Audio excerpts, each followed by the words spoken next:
All right, good to see everybody. Just finished up fall practice yesterday with Purple and Gold World Series. Productive fall. Credit to the players. We've been at it for 14 straight weeks. We start right when we get here. 8-hour weeks on the front of it with strength and conditioning and skill work and individual work, and just finished up our 45-day team segment. Thought it was productive. There was a few things that were really important. Obviously, we have a ton of new players. So building a concept of team with really good returners, a bunch of new players was a priority. To this point, we've done as much as we can, with that, and I think that was positive. Learning a little bit more about some of the talent that we brought in and what those guys can and cannot do, and then put them in a position to go work on those things on their own for the next month is something that was really, really important. We're still probably not ready to play a game, at least in my eyes, yet. We were a little slower with a lot of things and a little bit more deliberate with things this year just because of the amount of young players, new players, those types of things. But the work was much more quality, and I say that just because the foundation of how we're going to roll was more set in stone, at least with half the roster, and led to a lot more productivity, and I credit the returning players a lot in regards to that. So kind of at a intermission point, or what I would call the fourth inning of the year, where these guys have to go and do their own thing. We're going to itemize what we want them to get better at, strides that they need to make to put themselves in the best position to contribute to our team's success, and they'll go do that right now after they get finals wrapped up and ready to go, and then we'll be rocking and rolling in January.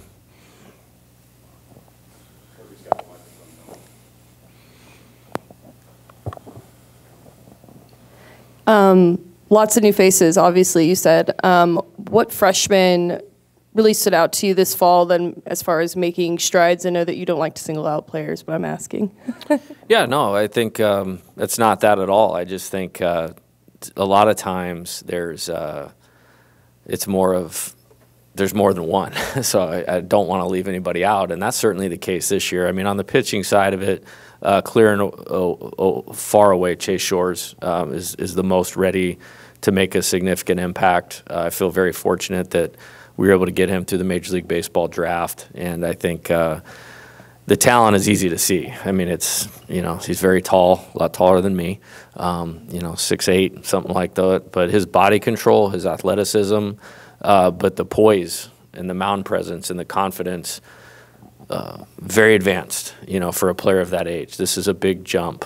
So he really stands out on the pitching side of things. There's certainly more than that. We think Griffin Herring is going to be really good left-hander. We're trying to add more left-handed pitching to the program. His fastball was up to 93, kind of surprisingly almost, and then can spin a really good breaking ball. Him and Wes Johnson are working on some things that can maybe push him up to make a contribution earlier in his career than maybe you might think. Those are probably the two on that side of it. Aiden Moffitt has a big-time arm. I mean, he's up to 98 miles an hour and really showed some flashes. I think he struck out 5 in 2 innings yesterday in our Fall World Series. So that was great to see. So really exciting to have some really good young pitching, in the program. And those three guys kind of stand out on that side. On the position player side of it, if you followed any of the scrimmages, we got those guys a lot of playing time. Jared Jones has a lot of talent, is a big physical hitter with good ability to hit, not just hit for power. Had some success in those games, had a couple home runs in the games against McNeese and Louisiana Lafayette. Paxton Kling's a terrific athlete. Center field, can really defend, can really run, has power, really all the tools, that you look for.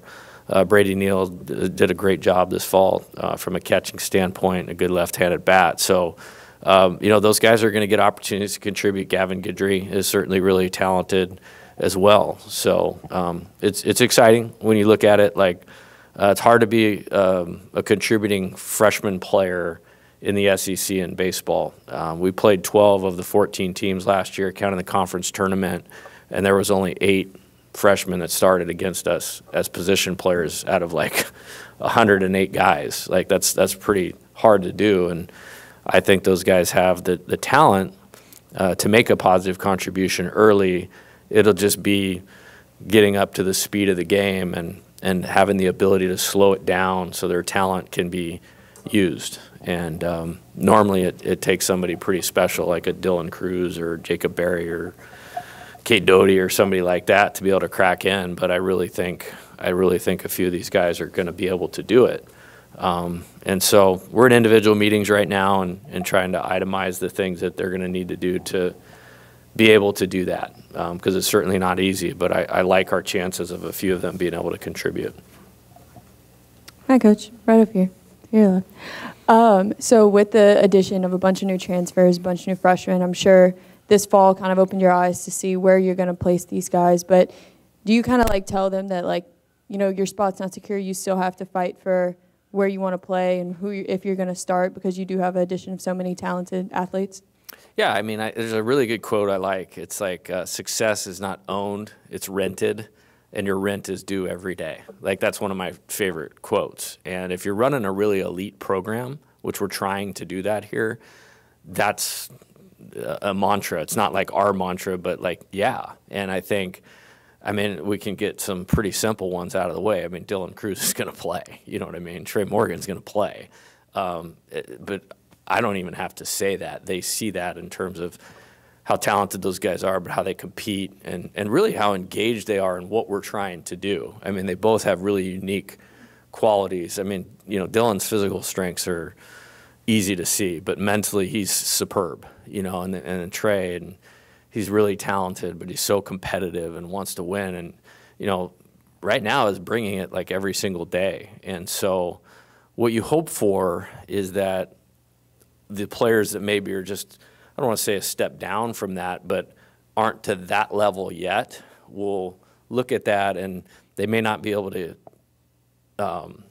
take and be as talented. That's out of their control, but the controllable things that they can do those on a daily basis, then everybody starts kind of positively affecting each other and lifting everybody up. And we're not really in a place where, hey, this guy's going to go here, or this guy's going to go. We're a lot further along than we were at the beginning, as we should be. But we're not to opening night yet. And I've always said, I mean, at game 12, you know, the thing looks different than it did opening night usually. And in the beginning of conference play or the middle of conference play or the NCAA tournament, you know, we had some pitchers that didn't pitch a lot for us early in the year last year that ended up being pretty significant contributors.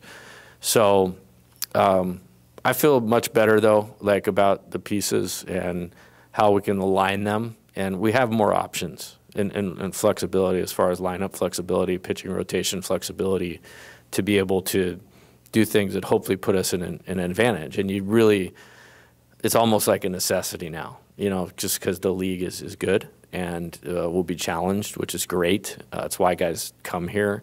And it's going to be a lot of fun. And hopefully we can get in the right frame of mind so they can mentally execute the things that we need to do to win, and then really stay connected as a team. You know, if there's two targets, I mean, those are the two targets, is help players learn to grow and really be able to, whatever mental game task they have to tackle to be their best, help them do that, and then make sure we're really connected as a unit, you know, and create synergy or kind of power and really being connected. And, you know, it hasn't been tested. We haven't had any adversity, but they're doing a really nice job of that, you know, and we're mindful of the things. And I always think leadership is looking out ahead of where could your trouble spots be, and if you can predict it, a lot of times you can prevent it. Yeah, you touched on him a little bit. I mean, but Dylan Cruz is returning a National Player of the Year. Looks like he's playing a different sport at times. Just in what ways have you seen him develop throughout this offseason, and does he look like a different player than even from last year? Yeah, I actually think there have been a couple small improvements on the baseball side of it, which is hard to imagine. I think he's not a good defensive center fielder anymore. He's an elite defensive center fielder, and that's awesome to see that. You know, about mid-fall, he made a couple of adjustments that he was doing with some approach things, and was hard to get out the last 4 or 5 weeks, or 4 weeks, let's say. which just shows you his quality. Has a really good plan for getting himself prepared for the season. So there you go. I mean, it's a guy that could probably rest on his laurels, do nothing, just the bare minimum is actually taking it to another level right now. It kind of reminds me of like a Kobe Bryant, mentality in that regard.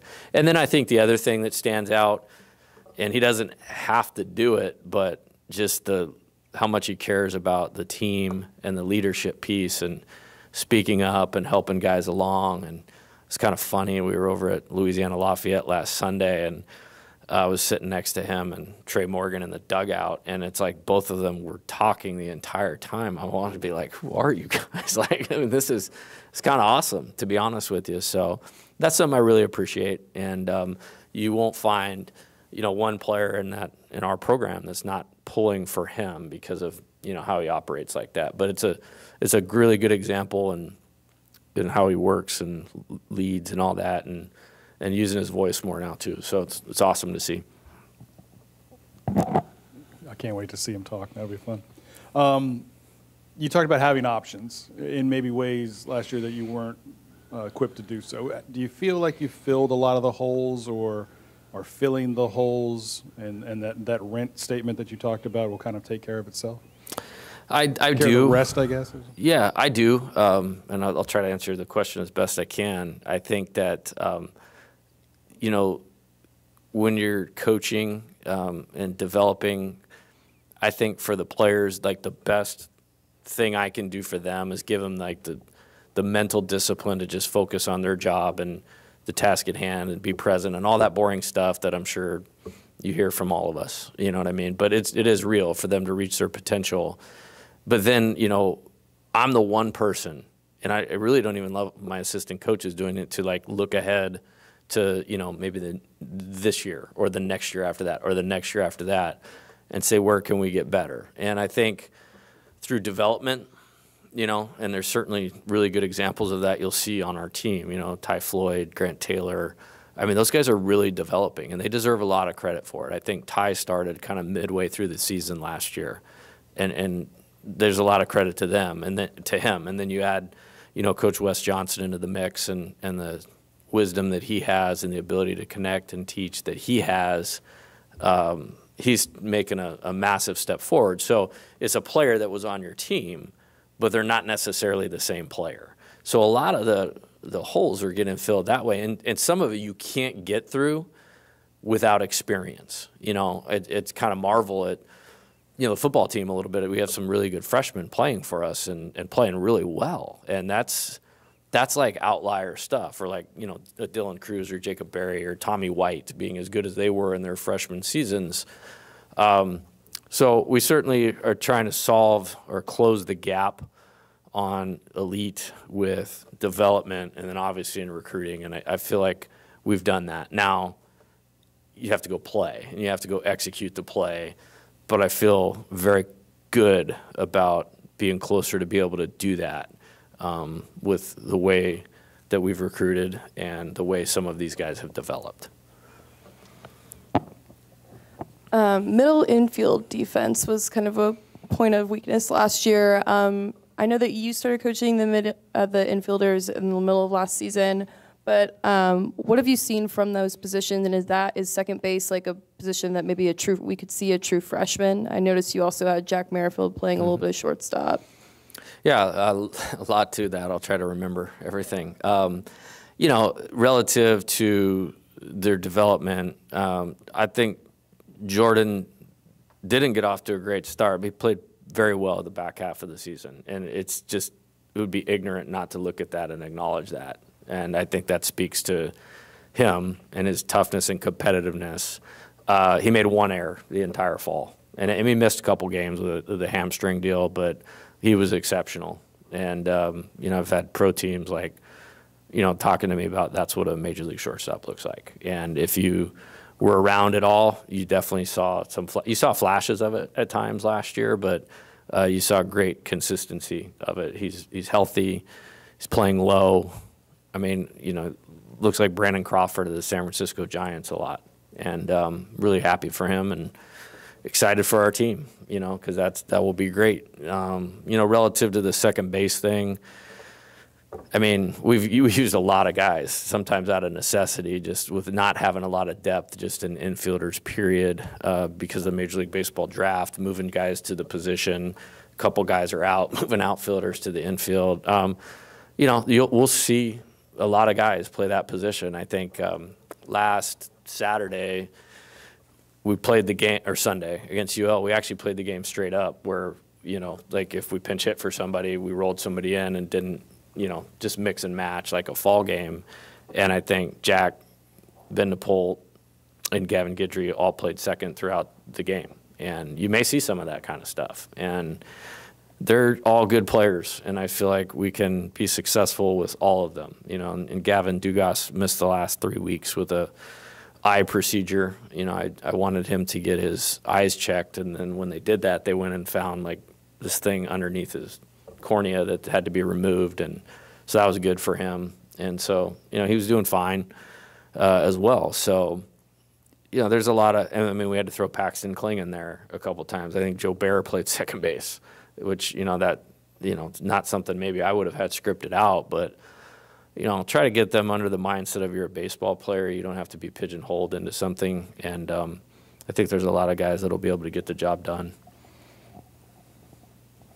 Hey, Jay, regarding Tommy White's power numbers, the ACC put 9 teams in the postseason last year. He's obviously seeing quality arms. What are your expectations for his transition into the Southeastern Conference? Yeah, it's a good question. Actually, I just met with him like an hour ago, and I'm doing individual meetings today and tomorrow. And we talked about that a little bit, and I think the benefit of us upgrading our pitching staff, I mean, he was the first one to say, like, this is better pitching than I faced last year. And I thought that was a good acknowledgement of him.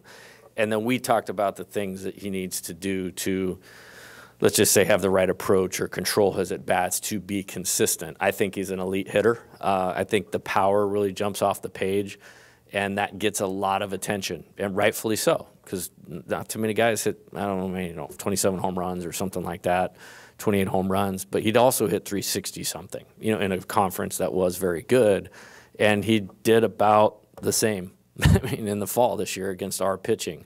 I think he had 7 or 8 home runs. So I'm enjoying coaching him on both sides of the ball. I think it's one thing, you know, if a guy had that kind of success to come in and kind of say, got it all figured out, it's actually the opposite. It's, you know, wanting more, you know, early work, defense at third base, and he's done a very good job there too. Frankly, exceeded my expectations with where he's at from that standpoint. And then the hitting thing, there's a few things that I think, believe it or not, that he can do better. And he's been very open to doing them, and we've seen some good results. I mean, there was an at-bat this fall where I literally said, hey, I think this is what's going to happen, and if it does, this is what I want you to do. And I mean, he did it, and did it better than I laid it out. I was like, this guy's different, you know. So he's been very, very enjoyable to coach, you know, to this point. Hey, Coach. One of the things that has been noticeable this fall is that some of the pitchers have picked up their speeds, including Grant Taylor. I noticed he also pitched a couple of pitches were 97 miles per hour. What have the pitchers done to improve their speed? Yeah, I think some of it is just time and maturity. I never want a player, position player, pitcher, to come into our program and leave and feel like they regressed. And there's certainly a development component to that. I've said this before. I think when we got Coach Wes Johnson, we didn't get the best college baseball pitching coach. We got the best pitching coach in all of baseball.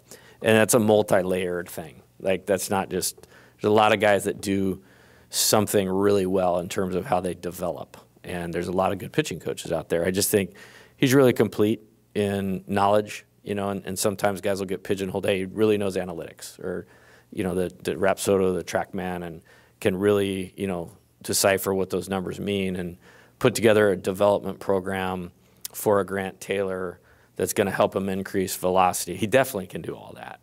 But then there's just a way to communicate all that and take the information and put it in a way that the player can be a good learner and understand, and then an ability to connect with them and do it in a way that it's a logical system that is inspiring, that gets the player to want to go, and then you see the results, and then everybody wants to do it, you know, which is buy-in. which is the most important part of coaching and developing. So when you hire somebody like Wes, you have immediate buy-in. I mean, all those guys want to do is be a major league pitcher someday. Well, we just got a guy that was a major league pitching coach from a first-place team. That, you know, earlier as an example, and you talk about credibility, it's like Chris Archer just came and hung out with us for like 3 days just because he was hanging out with Wes, you know, and it's definitely a guy these guys look up to because of the impact that he's made on him. So I think the first part is there is a complete buy-in to what they're being taught. Then we have a new strength and conditioning coach named Derek Groomer, who came from Alabama, Birmingham, who is outstanding, like big-time outstanding relative to assessing the players, getting their body to be functional in terms of how they move down the mound, the things that they need to do programming-wise to execute that. So you put that together, and you put together this pitching development plan. I mean, Grant's not the only one, you know, in that regard. And then just there's more guys that can do it from a physical standpoint. You talk about Chase Shores, Aiden Moffitt, Bryce Collins has made a really good jump, you know. So it's been exciting to see, and I think they're bought in, and they're just highly committed to what they're doing. Jay, certainly not to knock last year's team, but what is this year's team going to allow you to do in terms of your coaching style and the things that you want to accomplish that maybe you couldn't quite do last year? Yeah, I want to answer this correctly and truthfully is, you know, I'm very proud of that group. I know what the expectations are. I know what the standards are. Nobody wants to win a national title more than I do, you know what I mean, or be in Omaha more than I do. There's not one person in this community that loves LSU that wants us to do better than I do, I think. But I think those guys really got the best out of themselves, and I've always viewed my job to help them get the best out of themselves. And so I think we just had to really think creatively. And it doesn't mean that I won't think creatively this year, because I will. And there's already some things like percolating with myself and our staff of lining things up in a certain way, you know, or thinking outside the box. It may not be in the context of winning 7 SEC games when you made a pitching change before the end of the third inning. I mean, that's kind of extreme measure, you know, type coaching. But, you know, on the flip side, there's always something that we can do to create a competitive advantage for having our team prepared. And we're always looking to find those things. So I don't know. I just think, you know, you want to have the ability to match up in talent, you know, and, you know, when you face some of the pitching staffs that are in the SEC, and they're out there again this year, no question about it, maybe just have a little better chance to match up, you know, I think. And I envision probably more of our games being a little lower scoring, you know, relative to, you know, the competition we play, but then our ability to hold serve, you know, a little bit better in that. And so then what is the game called for? And then it's about teaching your offense to execute in a way that we're going to hit home runs. Like, we're going to hit home runs on this team. But, like, that's not going to be the case always against the best pitcher, you know, in the league or in the country. So ability to manufacture them. And actually, last year's team was very efficient at that. We were very good at getting runners in from third with less than 2 outs statistically. And it's stuff we coach all the time. So I don't know that it's all that different. I just want us to be prepared to win any type of game on any type of day, home or road, conditions, team, ballpark, doesn't matter. I just think maybe the ability to match up a little bit more straight up, we're in a much better position to do that from a starting pitching standpoint. Coach, as you said, the expectations are always the expectations here, and I don't know what it matters in late November, but there, you know, there's a lot of talk. This is the #1 team in the country, and this and that. I guess some of your older guys like Trey and Dylan, they may not care about that, but with the younger players, how do they maybe get excited about the potential, but then at the same time realize we hadn't done anything yet and we need to work hard? Yeah, I think it's a great question. I think one of my biggest jobs, we'll just call it with this generation, is understanding the difference between substance and image, you know, hype and reality. And it's about the play. I mean, baseball is a unique sport where it's not the team with the best players, it's the team that plays the best that day. You probably already heard me say that before, and I know it's boring and it's not something that's catchy, but I have this saying too that we're never going to accept in winning what we wouldn't accept in losing. And so it always comes back to the play. And so we're always focused on the play. And then the things that really, really matter. Like, hey, I understand we were able to overcome this in this particular game. But, you know, when you're trying to win at the level everybody here at this place wants to win at, we have to be awesome at managing all the details. And so it's trying to immerse them in that way of thinking or way of being, so much so that that's that. And it's fun for all of you guys to talk about and write about, and that's awesome. It makes playing here awesome. But it doesn't really have anything to do with how we perform. Like, they need to stay focused on what they need to do so they can be the best version of themselves and we can perform. So that's kind of my thoughts on that. Yeah, just kind of bouncing off Scott's question a little bit. I know one of the areas you wanted to really see improvement in this year is just aggressiveness on the bags. I mean, have you been able to see that this offseason in terms of your speed, and just is that going to be another way for you guys to be able to generate runs next season? I think it can be. I think there's a little more athleticism, and it maybe depends on how lineups shake out. But here's my style of offensive baseball is what do we need to do to win? I've said this before. I think the first time we went to Omaha, Arizona, we led the country in sacrifice bunts. The second time we went to Omaha, I think we had 18 sacrifice bunts for the entire season. You know, and we coached the whole part of it. Therefore, we're never subjected to or limited to a certain type of game is being played a certain way that we can't function or execute in. So now you look back through last year, there wasn't a ton of speed. I mean, I'll just take Jordan, like, he had a knee injury, and he was probably one of the better runners. You know, Tyler McManus was the catcher. He played the whole year with a torn meniscus. Trey Morgan had a knee injury. You know, so there's 3 of your 9 that physically just can't do it. Jacob Berry, best hitter there was in college baseball last year. Not really a burner, you know what I mean? So, you know, but you look at Dylan, healthy Trey, Paxton Kling, Gavin Guidry, excellent athletes. Jordan, healthy. So it could be there, but at the same time, like, we want to create a big inning, because if you win the big inning of the game, you have a 90 to 92% chance of winning the game. And so there's a lot that goes into that, and sometimes you just have to evaluate the risk reward. Great, we could steal a base, but if we get thrown out, and I just took Tommy White, Dylan Cruz, Trey Morgan, Jared Jones, any of these freshmen have an opportunity to drive a ball in the gap, that's not smart baseball. So I would like to have us be a problem to deal with on as many fronts as we can, because then you make it really difficult on the opposing pitcher and pitching coach. So that's always the goal. Good question. I know you also wanted to add more depth at the catching position, which you did. What did you see from those new catchers this fall?